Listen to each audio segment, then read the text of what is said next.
Dan's Rolling Barbecue, prime rib. Today we're going to make a prime rib and cut these into prime rib steaks. I've got a kind of a small one here. This is a 4-pounder.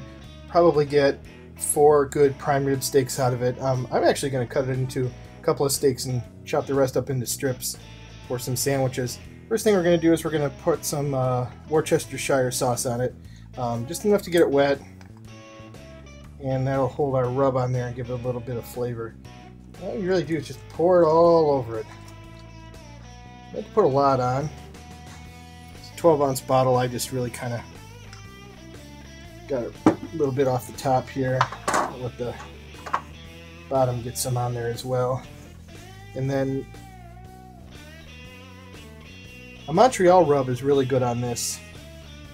However, I have made my own instead. It's got some of the ingredients: salt, pepper, cumin, paprika, oregano, and some garlic powder. And you just need to season this up. Just kind of put it all over it. Spread it around. However heavy you want to get it is kind of up to you.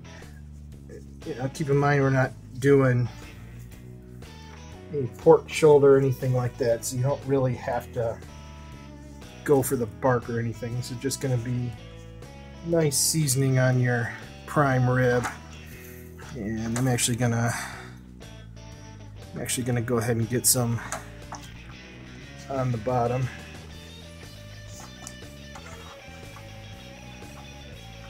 We're gonna put the smoker. We're gonna set the smoker up at 425 for the first 45 minutes. That'll give it a little bit of sear, and then we're gonna back it down to about 325 for the rest of the cook.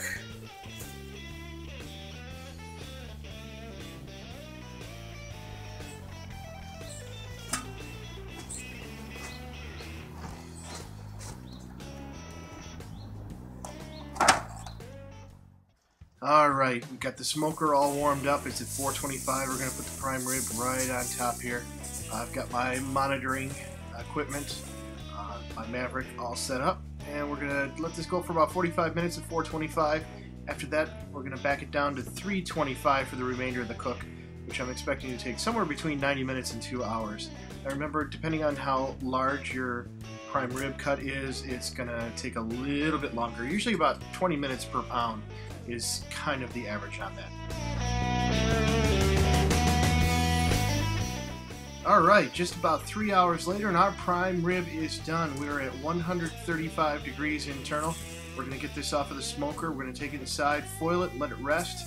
While it's resting, it's going to continue to cook just a little bit longer. Let's go ahead and get this off.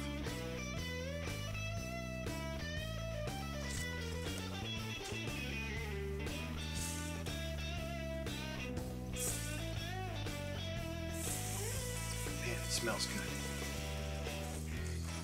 Really good.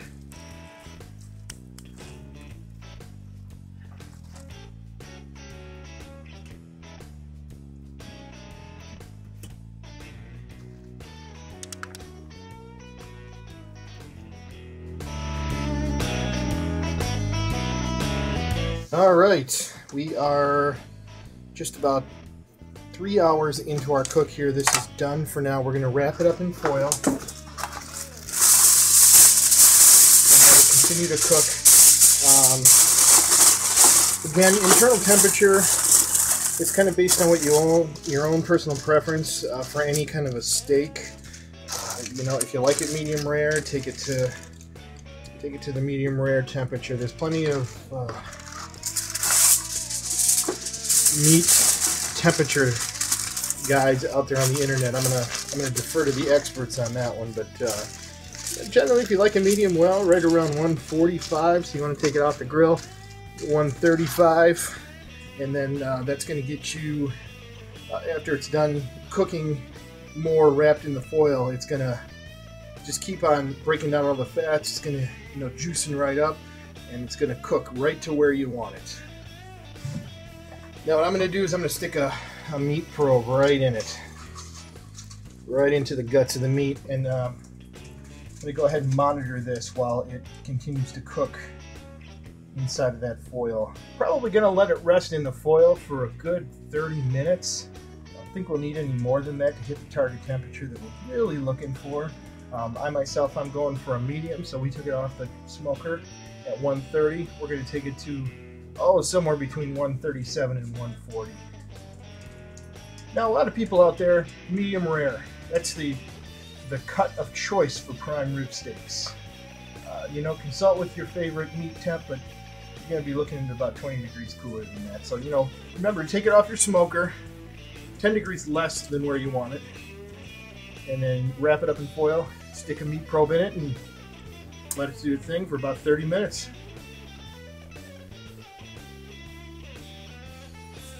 Alright, it's been about a half hour. I'm going to unwrap this and we're going to slice it up. We've hit the temperature we were looking for. You can see it's still pretty hot. Wrapping it up in the foil lets all the juices kind of sink back into it, and it lets it continue cooking to the ideal temperature that you're looking for.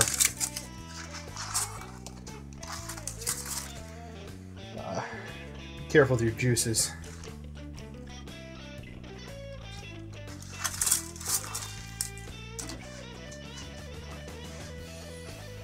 These turn out very juicy. Alright, so there's just one little thing you have to do. There's some bones right in here, so we're just going to go ahead and just going to cut those off and put that to the side because there's a little bit of meat on there. It's good for a snack. And from here we're just going to slice up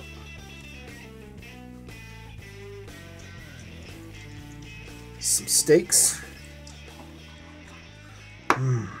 Smells really good. You can see got a little bit of fat there. It's cooked real nicely. You can see the juices just pouring out of it. And of course, the pitmaster always has to taste test. One last thing I want to point out is you can see a smoke ring there. It's from our hickory smoke. Like a good hickory smoke on my meat.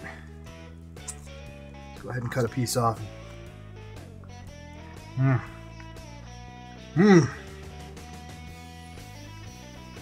Perfect. So I'm going to cut up a couple of steaks.